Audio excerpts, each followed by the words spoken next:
C'est la suite de votre émission de la soirée Le Grand Soir. Nous voici dans la rubrique Ça se discute avec mes invités. Nous aborderons les sujets retenus. Il s'agit d'un sujet qui est lié aux élections législatives et puis un autre sujet à propos de l'école des métiers du numérique inaugurée ce lundi. C'est Sitonoukou, administrateur culturel. Bonsoir. Bonsoir Eric. Victor Boko, analyste politique, bonsoir. Bonsoir Derek, bonsoir aux amis également, bonsoir à ceux qui nous suivent depuis leurs différents canaux. Et puis Julio Tometti, juriste, bonsoir. Bonsoir à toutes et à tous.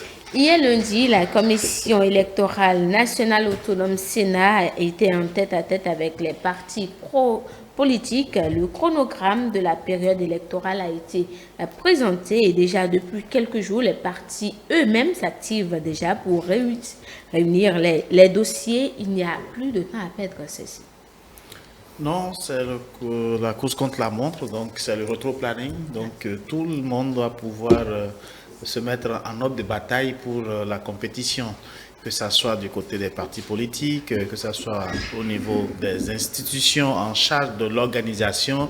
Chaque parti s'active pour honorer le rendez-vous du 8 janvier 2023 et c'est pour cela que au niveau de tous les états-majors des partis politiques, il y a une sorte d'effervescence, il y a une sorte d'ébullition. Nous avions vu de par le passé tout ce que nous avons connu comme mouvement de chaises entre les différentes partis politiques. Aujourd'hui, au sein de ces partis politiques, il y a maintenant l'appel à candidature pour que ceux qui estiment qu'ils sont en phase de représenter le parti au Parlement vont pouvoir déposer leur candidature selon le timing qui est connu et donc du coup ça va pouvoir permettre aux états-majors de faire l'étude des dossiers et de faire tout le processus qu'il faut pour pouvoir retenir au sein des partis politiques les potentiels candidats qui vont pouvoir être représentés en passant par le dépôt des dossiers à la Sénat et tout le processus que nous connaissons. C'est également le rôle de tous ceux qui sont de toutes les institutions, donc comme la Sénat, que ce soit la Cour constitutionnelle, que ce soit la Haute Autorité de l'audiovisuel de la communication, de jouer également leur partition pour chacun en ce qui concerne de mettre les balises qu'il faut pour que le processus se déroule harmonieusement. Victor, il y a le bloc républicain qui a prorogé la date, le délai là de clôture des candidatures. Normalement, c'était le vendredi dernier, le 30 septembre, mais ils ont jusqu'au 7, les membres ont jusqu'au 7 pour déposer leur dossier. Et effectivement, vous savez que l'organisation, chaque parti s'organise pour aller à ces élections. C'est déjà heureux de savoir que la vie s'anime davantage autour justement des élections qui sont prévues pour le 8 janvier prochain. Quand on regarde la démarche de l'organe chargé d'organiser ces élections, la Sénat, elle participe justement de cette volonté-là de mieux communiquer avec les partis politiques qui doivent aller aux élections. Donc la Sénat se retrouve dans son rôle d'échanger justement avec les différents acteurs. Il est important de baliser le terrain, il est important d'assurer une bonne communication justement autour de ces élections, de sorte que tous les acteurs s'accordent sur le minimum, c'est l'information nécessaire. Et ces gens d'occasion-là permettent justement à ces partis politiques d'avoir toutes les informations nécessaires et de poser justement les vraies préoccupations, quitte à aller sereinement vers l'organisation des élections. Au niveau du bloc républicain, on a pu constater que la date qui devait arriver à échéance le 30 a été prolongée jusqu'au 7. C'est une volonté de permettre ou de ratisser un collage, s'il faut s'exprimer ainsi. Le parti politique encore donne la possibilité à des acteurs qui peut-être auraient bien voulu participer justement à ces élections, accompagner ce processus démocratique-là en cours dans notre pays, de bien vouloir déposer leur dossier. Il est formidable ce qui se fait au niveau des différents partis politiques. Il faut le rappeler, nous sommes à l'ère du système partisan. Avant, la réflexion était autre, c'est le baron ou au PC qui pouvait distribuer les positionnements à qui il veut. Aujourd'hui, on sent une certaine démocratisation au niveau des partis politiques. Il y a des appels à candidature qui sont lancés et à l'issue, des commissions vont s'asseoir et vont épurer justement toutes ces listes-là et faire sortir justement les acteurs qui pourront répondre ou les meilleurs acteurs qui pourront justement aller vendre, s'il en est ainsi, les idéaux de leur parti, quitte à engager à ces électeurs. Et moi, j'encourage vivement tous les partis politiques qui sont encore en train de réfléchir sur leur participation à ces élections-là, à comprendre que, écoutez, le tubo, il est déjà en marche. Il est important de vite saisir justement la balle au bon pour avancer. Julio, les appels à candidature ne vont-ils pas donner encore trop de travail parce que par le passé, les partis étaient là et ils ciblaient déjà à peu près qui pouvait faire quoi, mais là, on demande à tous ceux qui se sentent dans la peau de candidat de venir déposer le dossier. Est-ce qu'ils ont vraiment le temps de trier tout ça? Les partis politiques, c'est heureux de le savoir que désormais les partis politiques se démocratisent et que le processus pour retenir les uns et les autres sur une liste électorale sera un processus mis en œuvre, concerté et suivi de part et d'autre. Il y a, quand je lis par exemple dans la décision ou l'avis de candidature du parti Union Progressiste Le Renouveau, il y a un chronogramme. Il y a une date du 1er au 12, le dépôt. Il y a du 12, du 13 au 14, l'acheminement au niveau du siège national. Une première phase d'étude de dossiers sur pièce. Ensuite, la question des quitus fiscaux, d'accord, le paiement. Donc, lorsque on règle la question de quitus fiscal, on règle la question du paiement de la caution, donc à part le dépôt, donc la capacité à pouvoir payer ou le mécanisme par lequel on pourra payer. Et enfin, comme il a été dit dans l'avis, la dernière phase sera l'arbitrage, c'est-à-dire une sorte d'arbitrage pour, lorsqu'on a la pluralité de candidatures dans une circonscription, on pourra véritablement, comme vous le dites là, voir au regard des profits des uns et des autres, au regard du poids politique, au regard de la circonscription, bien des enjeux électoraux dans telle ou telle localité, pouvoir choisir ou désigner de commun accord ceux dont les profils répondent le mieux pour aller à la bataille électorale, parce qu'au-delà de tout, c'est d'abord de faire gagner en fait des sièges aux partis politiques avant même les individus. Donc les partis politiques seront beaucoup plus regardants sur l'objectif global que de contenter les uns les autres. Il s'agit de voir qui véritablement on peut, c'est comme carrément comme un jeu de football que qui, en fait, quel est le 11 national, quel est le 11 qu'on peut aligner pour véritablement aller à la conquête de la victoire. Donc, le mécanisme est plus clair, est plus démocratisé parce que, à part le passé, c'est que on se retrouve brusquement soit sur une liste, soit n'étant pas sur liste, ou bien les citoyens découvrent un beau matin qui sont ceux qu'on a positionnés aujourd'hui, je pense, avec tel que les partis fonctionnent aujourd'hui, la pluralité des membres, dans leur diversité, les mécanismes ne peuvent être que concertés. De sorte que, moi j'ai bon espoir qu'au terme de cela, il y aura même moins de grincements de dents que nous l'avions par le passé. Parce que par le passé, c'est qu'est-ce que vous observez, c'est après le dépôt des dossiers de candidature que les grincements de dents commencent. Et ça fait même que les gens démissionnent des partis politiques. Et c'est ça qui faisait même que les gens, pour s'assurer beaucoup de chances, sont capables de déposer dans 2 partis politiques à la fois, quitte à se dire si je ne suis pas choisi à tel endroit ou je ne suis pas choisi, ou bien il est choisi, mais le positionnement tel qu'on l'a mis ne lui plaît pas, et véritablement ça créait beaucoup d'ennuis au niveau d'abord de la constitution des listes électorales et maintenant de la campagne électorale. Parce qu'il y a des gens que l'on positionne sur les listes, ils sont découragés de par leur position, ils se retrouvent suppléant du 3e ou du 4e, du 5e titulaire, et se dit à quoi on faire quelque chose, donc ils ne travaillent presque plus. Il ne mouille plus le maillot.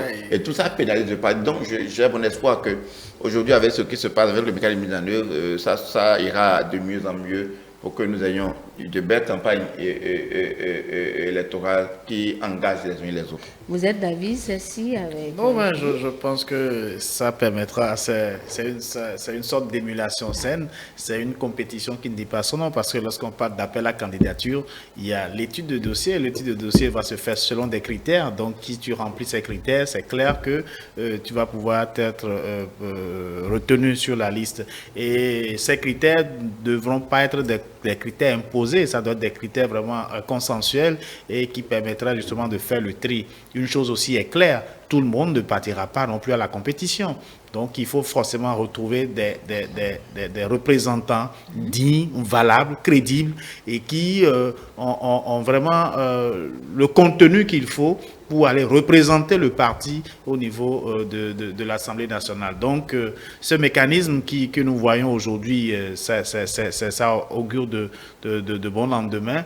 Et il faut souligner que nous voyons l'effervescence au niveau des deux grands partis de notre pays, mais quid de l'opposition? On se pose vraiment la question de savoir comment ça se passe de ce côté, vu que nous avons de moins en moins d'informations. Nous avons connu, il y a eu vraiment un séisme du fait que des partis de l'opposition qui devaient se mettre ensemble se retrouvent encore dissidents de cette opposition pour se retrouver au niveau de la mouvance.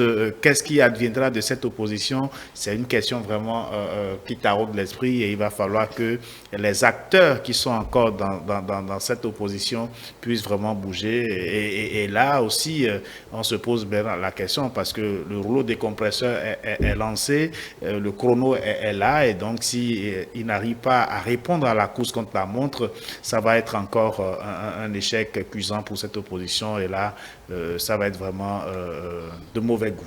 Victor, au niveau de l'opposition, on avait constaté où il a été dit certains rapprochements entre la FOSCO et pour un Bénin émergent et puis RLC de Irénée Agosta, mais jusque-là, on n'a plus rien entendu. Nous sommes à la veille des dépôts de candidature, si on peut le dire ainsi, même si nous sommes encore au 4 octobre. Vous ne pensez pas que ce projet-là est déjà enterré? Il faut se rassurer que ce projet ne pourra pas prospérer, simplement parce que nous sommes rentrés dans un timing qui est devenu plus ou moins défavorable à ces deux formations politiques. Quel temps ces formations politiques ont pour se mettre ensemble et avoir justement les papiers nécessaires pour prétendre, je ne sais pas, former la synergie nécessaire pour aller à ces élections? Il me semble difficile, mais ceci dit, ce n'est pas impossible. On a vu avec l'Union progressiste, si je ne m'abuse, en 2 semaines, on a pu voir justement que tous les documents ont été obtenus. Et donc, si lance dans cette logique-là, on pourrait peut-être juger que le temps va leur permettre justement de faire les réglages nécessaires. C'est surtout cela. Et de faire mobiliser. les réglages nécessaires et faire les mobilisations, s'assurer d'un bon maillage pour aller justement aux élections législatives. Ça craint. Mais il faut quand même le dire, au niveau de l'opposition, il y a quelque chose qui est constaté. On ne la sent pas peut-être trop active au devant de la presse, mais il faut craindre qu'elle s'organise à la base. Il faut craindre qu'elle ait pu choisir une autre méthode, moins apparente, un peu vicieuse, celle qui consiste justement à se taire, à peaufiner sa stratégie et nous sortir justement ce qu'il faut au moment opportun. Il faut être un peu regardant. Quand je regarde un peu du côté des démocrates, c'est vrai que, je ne les vois pas courir un peu le pays. C'est une stratégie de remobilisation de la troupe. Cela n'est pas occulté. Je vois au niveau des FCBE, ça balbutie, mais elle est également présente. Et d'autres forces qui apparemment n'agissent pas. Il y a des acteurs également qui ont pu démissionner de leur parti, qui au jour d'aujourd'hui, le positionnement il est incertain. Il faut s'attendre à ce que nous ayons des surprises avec cette opposition-là. Mais ceci dit, il faut se rassurer qu'au niveau de la mouvance, les choses sont tellement bien moulées qu'il y a risque que la mouvance, elle emporte malheureusement avec le plus grand nombre de députés parce que l'opposition aura passé le temps à dormir. C'est tout le mal justement qu'on peut souhaiter à cette mouvance-là, c'est d'engranger l'âge. Oui, Julien. Oui, on peut considérer ça comme ce silence, cette léthargie. On peut considérer ça comme de la stratégie. Je peux dire que c'est une très mauvaise stratégie. Une très mauvaise stratégie en ce sens que, rappelez-vous de ces partis politiques de l'opposition. À part les FCBE qui ont déjà été une fois à une compétition électorale, qui ont pu vendre une fois leur logo, les autres, je n'en vois pas encore. Je prends par exemple le cas des démocrates, parce que vous savez, beaucoup d'analystes vous diront que les élections communales, le score des FCBE n'est pas que le fruit en fait de leur travail. C'est le fait que le logo FCBE tel que c'était déjà incrusté dans bon nombre de la tête des Béninois, donc même éloigné quelque peu de l'actualité, lorsqu'ils vont dans les urnes, ils reconnaissent en fait très vite le Corée. Les démocrates n'ont jamais encore vendu en fait leur logo, leurs insignes aux populations. Je me demande en combien de temps ils disposent. Parce que, excusez-moi de le dire, même sur les réseaux sociaux, ils sont absents. C'est pas seulement qu'ils ne le voient pas. Même sur les réseaux sociaux vous voyez un peu mal. Regardez encore un peu plus, vous verrez que les démocrates sont présents sur le terrain et également sur les réseaux sociaux. Ah, d'accord. Il suffit juste de chercher à voir et vous les verrez en train de parcourir du nord au sud les différentes contrées pour vendre leur logo et pour se positionner dans la perspective de 2023. Ceci dit, c'est une stratégie qui ne va pas au-devant justement de la presse. Ils sont plus ou moins, c'est une stratégie plus ou moins insidieuse. C'est là où je dis que cette position-là pourrait nous présenter un tableau. On attend de voir. C'est peut-être la surprise peut venir de là. Mais ceci dit, il faut déjà constater que la mouvance a pris une certaine...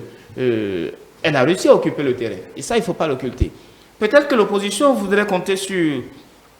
je dirais la mentalité ou une certaine psychose ou veulent surfer sur un existant. Parce que quand vous prenez un recul, un rejet. Oui, quand vous prenez un recul, vous regardez, certains disent, écoutez, on attend le bon moment. Que pourrait signifier ce bon moment-là? Et l'opposition rentre dans une stratégie de dire, écoutez, si nous ne sommes pas partis à certaines élections, nous avons vu justement le taux de participation, a priori, ceux qui ne sont pas sortis pourraient être ceux qui partagent justement nos idéaux, ce qui pourrait être une erreur. On attend justement, à la faveur de cette élection de 2023, de constater justement ce que pourrait représenter l'opposition. Ceci dit, elle existe. Il faut souhaiter qu'elle participe aux élections. Et moi, j'attends vivement les forces Cori.Bénin émergents participer à ces élections. J'attends les démocrates y aller également et d'autres partis justement qui se réclament de l'opposition participer à ces élections. Je suis quand même heureux à la faveur de la rencontre avec initiée par la Sénat. J'ai vu les représentants de l'opposition très décontractés, plus que par le passé. Donc ça augure de ce que véritablement, bon, ils ne sont pas complexés, ils sont en train de faire peut-être un travail qui les rassure eux-mêmes, donc ce qui pourrait justifier, comment dire, cette image qu'ils affichent. Et Julien, on reste avec vous, l'Union progressiste, le renouveau qui encaisse toujours, qui reçoit encore de nouveaux partis, de nouvelles adhésions. Il y en a encore beaucoup qui se bousculent à la porte. Et puis là, le positionnement, ceux-là, on peut dire carrément qu'ils ne sont pas forcément là pour être positionnés, mais pour demain. Je dis en rappelant l'une des phrases du premier responsable aujourd'hui du parti Union progressiste que dans la vie comme en politique, que ce ne sont pas toujours les positions qui comptent, mais ce sont les objectifs. Et donc, le militant du parti politique, et en lui disant, il y a même, on retrouve quelques extraits de cette phrase forte dans les messages, hebdomadaires qu'il partage avec ses militants. On peut revoir, en fait, ces éléments dedans, en fait. C'est quoi? C'est d'abord, en fait, l'intérêt du parti, d'abord. Il y a ce qu'on appelle, il y a plusieurs catégories de militants. Comme le disait tantôt, quand nous prenons tout ce beau monde-là, on ne peut que positionner aujourd'hui 218 candidats. 218 candidats, en fait, titulaires plus suppléants. Et donc, quand vous voyez le monde, la foule au sein du parti politique, ou bien des leaders, ceux qui viennent quotidiennement, ce n'est pas dans l'objectif, en fait, moi je le dis toujours, d'être forcément positionné, mais c'est de demeurer acteur politique. Parce qu'il ne sert à rien, d'accord, d'avoir un parti politique, d'être candidat.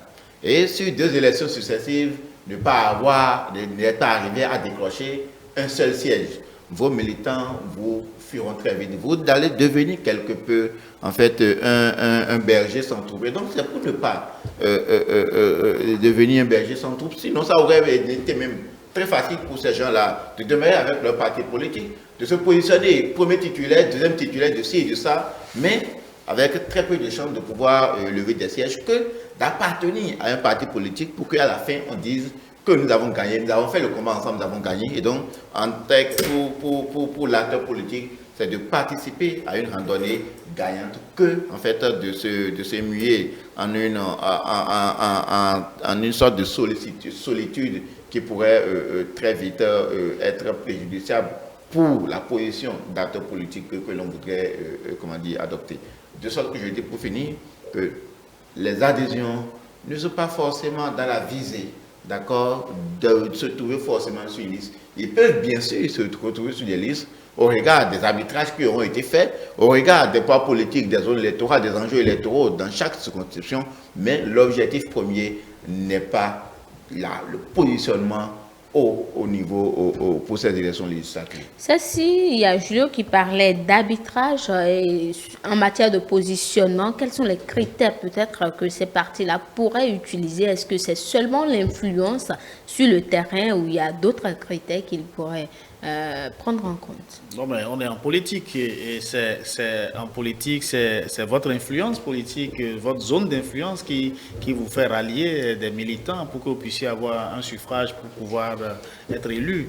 Donc, si vous êtes dans une zone et que vous n'avez pas une assise politique, comme on le dit, c'est pas évident. Donc, souffrez que ça soit forcément les critères de base pour pouvoir faire l'arbitrage. En dehors de ça, il y a également entre deux candidats qui ont des influences dans une zone, qui prendre, qui ne pas prendre. Il y a également cet arbitrage à faire à ce niveau-là, c'est de voir également en termes d'expérience politique, en termes de représentativité, qui est plus représentatif que qui au niveau institutionnel. C'est aussi de voir dans quelle mesure, en termes d'expérience de l'Assemblée, celui qui a déjà été une fois à l'Assemblée a plus de chances de rempiler que celui qui veut faire une nouvelle expérience. Donc, ça fait partie autant de critères qui pourront permettre de faire chose. Mais ici, par rapport à la nouvelle donne au niveau des dossiers, c'est si vous n'êtes pas, comment dirais-je, libéré des quittus fiscales, si vous devez à l'État et que vous êtes incapable de solder vos dus par rapport aux impôts, c'est clair que vous n'allez pas figurer sur une liste déjà. Donc, c'est déjà les premiers éléments de filtrage qui permettront de faire cet arbitrage-là au niveau... Et si la personne est très importante, le parti pourrait s'endetter pour... Oui, ça, c'est des arbitrages internes. Ça, c'est possible, ça peut arriver. Puisque si le candidat peut rapporter justement, peut porter l'étendard du parti pour que le parti puisse remporter des sièges dans cette circonscription, le parti peut le faire. Ça, c'est pas interdit. Oui, Victor. Non, sur la question, je veux juste dire que je veux emprunter un peu une phrase qu'aime utiliser une dame que j'aime bien. Elle est députée, je ne dirai pas son nom ici, que j'aime bien. Elle me dit souvent, Victor, on n'attire pas les mouches avec du vinaigre. Comme pour dire qu'on n'attirera pas l'électorat avec des acteurs qui ne seront pas à mesure justement de nous permettre de capter l'électorat. Et ceci dit, les partis à l'interne trouveront la meilleure formule et donc les stratégies nécessaires pour présenter les acteurs qu'il faut pour les amener à gagner ces élections-là. Et moi, c'est sur la représentativité même de la législature, la 9e, les acteurs que nous pouvons attendre. Il faut des acteurs qui sont au parfait de la volonté de développement du pays. Des acteurs qui sont au parfum de notre désir d'émergence, de ressurgence, d'existence. Il faut des acteurs qui accompagnent une politique de développement mise en œuvre. Et en cela, j'encourage vivement les partis politiques à nous envoyer ce qu'ils ont d'essentiel, de meilleur pour accompagner le projet de développement du Bénin qui est amorcé depuis un certain temps. Il faut le remarquer, il y a une volonté qui est exprimée et cette volonté-là doit être accompagnée. Et donc les partis politiques ont l'obligation, au niveau de la mouvance, j'entends dire, de nous envoyer les acteurs qui pourront accompagner cette volonté justement d'exister, cette volonté de se développer. Au niveau de l'opposition, il faudra qu'elle s'organise à nous envoyer des acteurs qui pourront contribuer de manière qualitative au débat au niveau de l'Assemblée nationale. Et ceci dit, à l'interne, nous trouverons le mécanisme nécessaire. Moi, ce n'est que ce que je peux dire.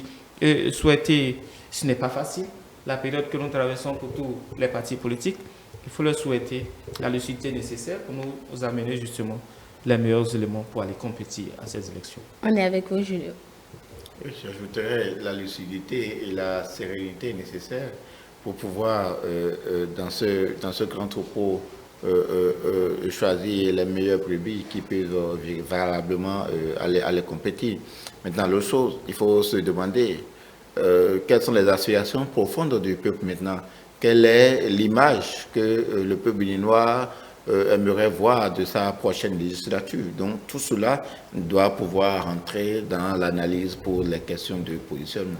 Et votre intervention nous sert de transition pour le second sujet de la soirée. Le Bénin dispose désormais d'une école publique capable de répondre aux besoins de formation pour mettre à disposition des entreprises des compétences avérées dans le domaine du numérique. L'inauguration officielle de l'école des métiers du numérique ainsi que la mise en service de son plateau technique a été effectuée par le ministre d'État Abdoulaye Biotchane hier lundi 3 octobre à Cotonou. Et pour rappel, c'est par décret numéro 2022-492 du 7 octobre 2020 que l'école des métiers du numérique a été créée pour offrir des formations pratiques professionnelles de courte durée en s'adaptant aux évolutions technologiques pour répondre aux besoins du marché de l'emploi. Victor, c'est une bonne nouvelle parce que de jour en jour, le digital devient une certaine norme. Non, c'est une très bonne nouvelle. Écoutez, l'État fait l'option d'aller vers la dématérialisation justement de pratiquement tous les services. Il va sans dire que quand cette volonté-là est affichée, il faut activer les leviers qui permettent d'aller vers cet état de choses-là. Et mieux, il y a eu cette volonté-là justement de révolutionner le numérique. Écoutez, nous sommes passés à la deuxième fibre optique qui existe. Il y a forcément besoin de la main-d'œuvre pour accompagner ce qui se fait aujourd'hui. L'expertise, elle nous vient d'ailleurs. Pourquoi est-ce qu'à l'interne, nous ne prenons pas les mesures nécessaires pour former les nôtres, quitte à les permettre justement de venir accompagner cette volonté-là qui existe, de nous amener justement vers le digital. L'un dans l'autre, je crois que c'est un gouvernement qui est en parfaite cohérence avec ce qui est fait. On ne peut pas décréter la digitalisation sans ne pas accompagner avec les mesures nécessaires. Et cette école-là vient combler un grand vide. Au lieu de permettre justement aux nôtres d'aller toujours à l'extérieur, se faire former, au lieu d'appeler la main-d'œuvre à l'extérieur pour venir nous facturer ce qu'il faut, si à l'interne, nous pouvons déjà conditionner les nôtres à accompagner cette volonté qui existe là, on ne peut que saluer cela. C'est en cela que je parlais d'une certaine cohérence au niveau de l'action gouvernementale. Et donc, les professionnels d'ici, Julio, pourront désormais se faire former et même les jeunes pourront acquérir les connaissances dans le domaine du numérique dans notre pays et permettre au pays de jouir de leurs connaissances.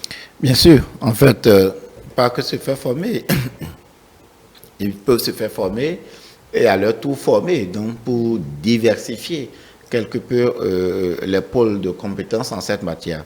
C'est comment dire, une question de ressources humaines, de compétences, c'est une question de logistique et c'est une question d'ordre purement économique. Parce que, en fait, les entreprises auront beaucoup plus aujourd'hui disponible de la main-d'œuvre de qualité en cette matière-là. Victor Boko parlait tout à l'heure de cohérence. Oui, quand vous avez fini presque de régler les questions d'énergie, d'accord, l'autre pôle, en fait, directement pour impacter beaucoup plus le développement des entreprises aujourd'hui, ce n'est que sur le plan du numérique. Ce n'est que sur le plan d'une bonne qualité, en fait, de la qualité, comment dire, de la digitalisation, de la connexion Internet. Et ce de quoi il s'agit ici, il s'agit de la mise en place et de l'entretien des réseaux télécoms informatiques. Et donc, si nous savons d'où nous sommes venus et les aléas qui sont les nôtres aujourd'hui en termes de disponibilité en fait de la connexion Internet, cette initiative, elle est à saluer. On entend brièvement en fait de ce genre d'initiative et on est plus heureux lorsque on en arrive à voir la matérialisation. En fait, c'est ce qui est, comment dire, intéressant. Vous entendez, vous vous demandez, bon, Mais aujourd'hui, on est quand même sûr que vous n'entendez jamais parler d'un projet dont vous ne serez pas, témoin de sa mise en œuvre ou de sa réalisation. Non, c'est ce qui conforte davantage, en fait, toute la confiance que le peuple béninois peut continuer et l'encouragement qu'on peut continuer à élever envers ceux qui nous dirigent, qu'il est toujours, en employant le mot de Victor, qu'il y a toujours la lucidité nécessaire de trouver les meilleures solutions à nos défis quotidiens. Oui, je pense que je vais faire un feedback sur un passé où dans ce pays on a vécu des jours sans Internet, tout simplement parce que la fibre optique en haute mer a été coupée par des navires, et donc du coup l'équipe qui doit pouvoir faire ce travail est partie d'un point de l'Afrique du Sud, d'autres parties d'un point de l'Europe, pour que les deux équipes se rejoignent pour faire cette connexion afin que l'Internet ne soit rétabli dans notre pays. Et je pense que avec l'école là qui est mise en place, nous n'aurons plus besoin d'attendre une expertise d'ailleurs pour régler ces questions-là en interne, parce que une fois que la fibre optique est sur le terrain, ça a été redéployé dans le pays, et s'il y a des pannes en interne, je pense que les ressources humaines qui seront formées dans cette école-là permettront justement de parer au plus vite et au plus pressé à ces défaillances-là, pour permettre la disponibilité du réseau, afin que tout l'étage qui est monté en termes de dématérialisation ne soit pas en rupture de fonctionnement, parce que aujourd'hui, dans presque tous les secteurs aujourd'hui, le e-service est de mise, et nous avons plus d'une centaine de services dématérialisés aujourd'hui au niveau du service public. Et donc je pense que si cela doit fonctionner et permettre une certaine fluidité du trafic, il nous faut forcément des ressources humaines. Je suis heureux du fait que le gouvernement, comme mes prédécesseurs l'ont dit sur ce plateau, est vraiment en phase avec ce qui est. L'école a été partie pour être uniquement l'école de la fibre optique. Mais après, c'est devenu l'école des métiers du numérique. Ça veut dire qu'il y a une diversification des filières de formation pour rendre les apprenants en un temps court professionnel, mais à une diversité de filières. Donc, il n'y a pas que la fibre optique, donc il y a également tous les autres métiers connexes au numérique qui seront justement enseignés dans cette école-là. Et l'école-là est également une école de référence au niveau sous-régional. Donc, ça voudra dire que le Bénin se positionne avec cette école-là pour récupérer des ressources humaines ou des candidats des autres pays de la sous-région qui sont dans ce besoin-là pour les former. Ça voudra dire que, au lieu que nous envoyons nos enfants désormais en Europe pour les faire former dans ces écoles pour avoir cette technologie, aujourd'hui dans la sous-région, il faut envoyer vos enfants au Bénin pour pouvoir être formés au métier du numérique. Je pense que c'est un pari gagné, et nous ne pouvons qu'encourager le gouvernement dans cet élan-là pour qu'il puisse continuer à nous faire rêver et à nous faire toucher du doigt les réalités qui aujourd'hui propulsent le Bénin sur le pont du développement. Victor Cécile disait tantôt, c'est une école des métiers du numérique. Ce n'est pas réservé qu'aux jeunes qui viennent d'avoir le baccalauréat. Est-ce qu'on ne peut pas imaginer une certaine reconversion des employés ou des agents Je présume qu'avec cette école, il y aura le renforcement des capacités des acteurs qui existent déjà. Moi, c'est d'abord même l'idée. Je me souviens, je crois que c'était l'année, si je ne m'abuse, un conseil des ministres qu'il avait annoncé entre-temps, au moment où la fibre optique elle se déployait, ce désir-là de nous mettre à disposition une école dédiée à cela. Aujourd'hui, qu'on en vienne au fait, et il est à remarquer aussi que le digital est rentré dans nos habitudes. Et donc, il fallait forcément accompagner cela. On a créé un besoin avec le digital. Et donc, l'offre existe. Forcément, l'école vient apporter une solution. C'est bien imaginé, c'est bien conçu. Espérons simplement que cette école-là pourra permettre au Bénin d'avoir une certaine renommée, mais justement qu'on fera de cette école ce qu'il faut pour nous permettre d'avoir des acteurs qui accompagnent efficacement nos besoins à l'interne.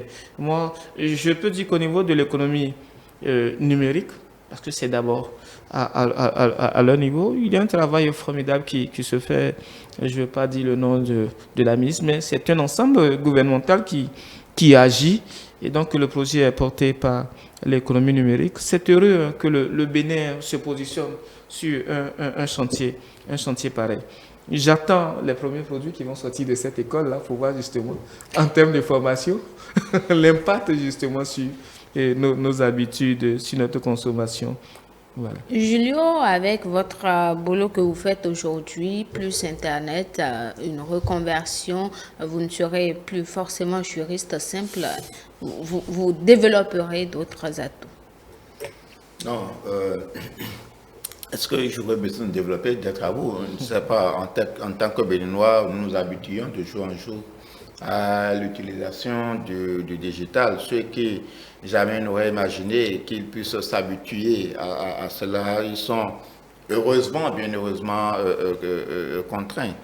Nous étions, comment dire, où nous sommes, je peux encore le dire, quartier latin de l'Afrique, mais je peux dire aujourd'hui que nous sommes en train de devenir le quartier numérique de l'Afrique. Parce que, en fait, cette initiative, ce sera une grande opportunité aux jeunes et à toute personne, de se donner toutes les chances pour être compétitif sur le marché international. Et quand on dit marché international, aujourd'hui, tout tourne autour du numérique. La plus grande part en termes d'entrepreneuriat, en termes, en fait, logistiques aujourd'hui, tourne autour du numérique. Parce que vous savez, le numérique aujourd'hui, c'est dans presque tous les domaines, même du domaine du domaine agricole jusqu'au domaine même militaire d'une certaine façon. Donc ça part du militaire, c'est voilà. La recherche part, c'est quand ils finissent justement de vider l'économie de la technologie, que ça descend dans le civil. Oui, comme chez nous, en fait, notre priorité, notre plus grand défi aujourd'hui, c'est d'abord l'agriculture. Et donc c'est là que je vois en fait cela commencer par se manifester. C'est maintenant que nos défis militaires ont commencé par se faire jour avec, avec la menace pour laquelle nous allons très vite trouver des solutions.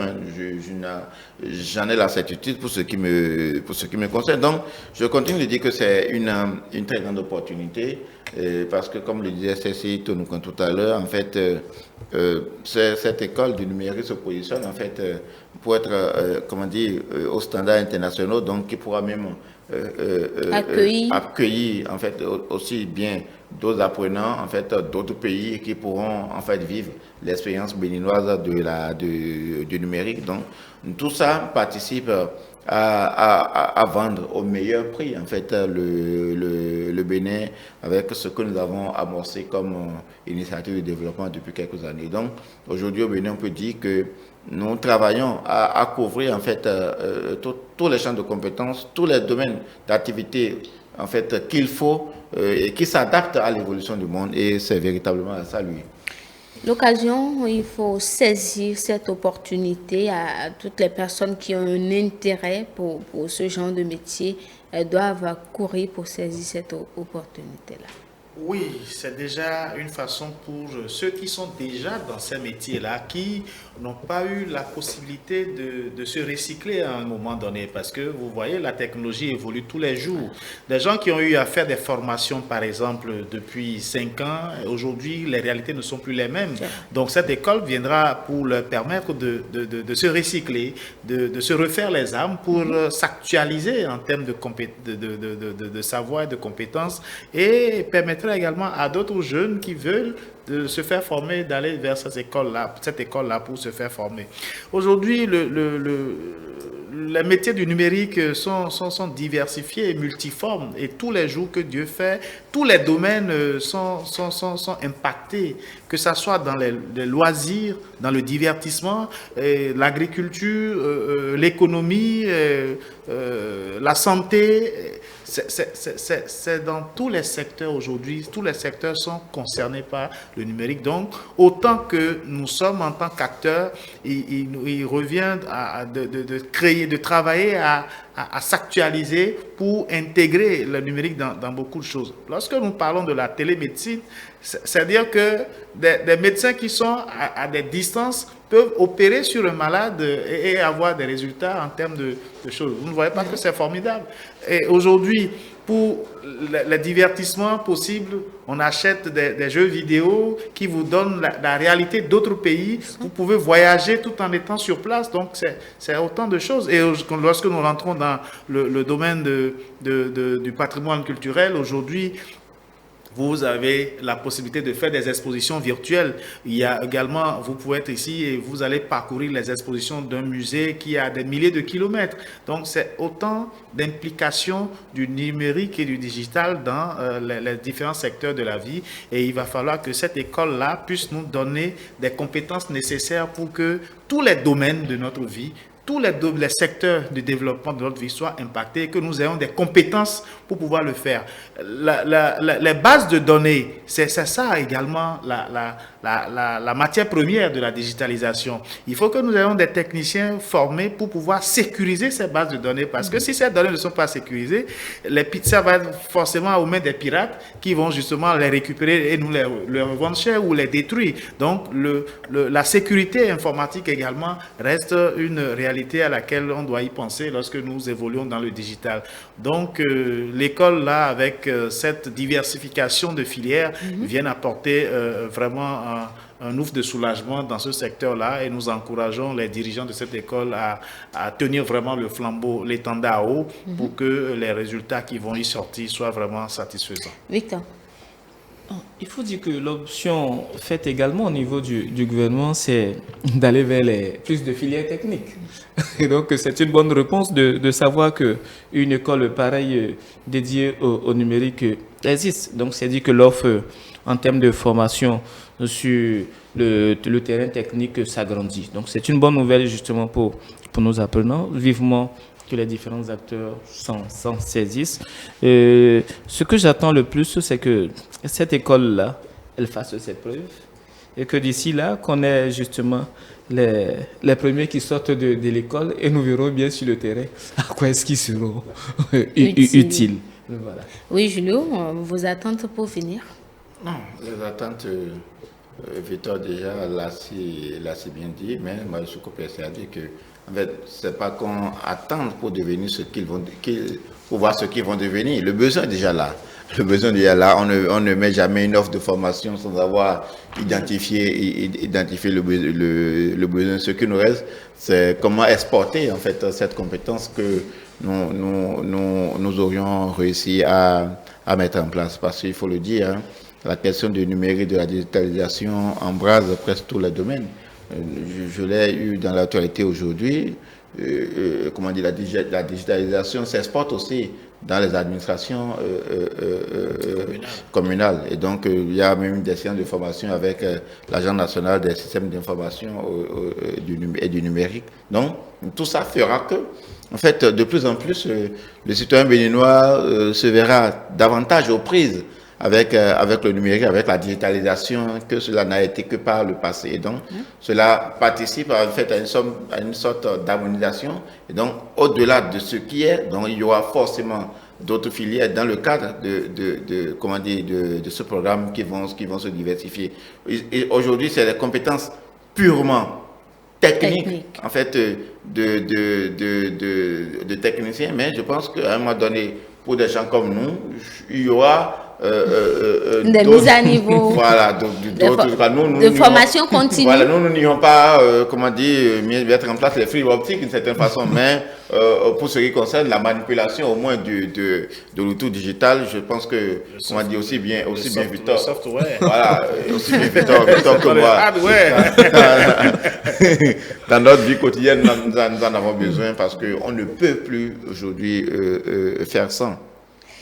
Et donc, c'est tout pour ça se discute de ce mardi. Nous avons parlé des mouvements au sein des partis politiques pour le positionnement. Nous avons également discuté de cette école-là, des métiers du numérique qui a été inaugurée au Bénin. Nous vous remercions, amis téléspectateurs, de nous avoir suivis. Vous pouvez nous retrouver sur l'ensemble de nos plateformes digitales, notre site internet le www.etelebenin.com, notre page Facebook ETélé en direct, notre compte Twitter ETélé Live, notre chaîne YouTube ETélé Bénin et en direct via notre application iOS et Android ETélé Bénin. ETélé avec vous, pour vous, les programmes se poursuivent.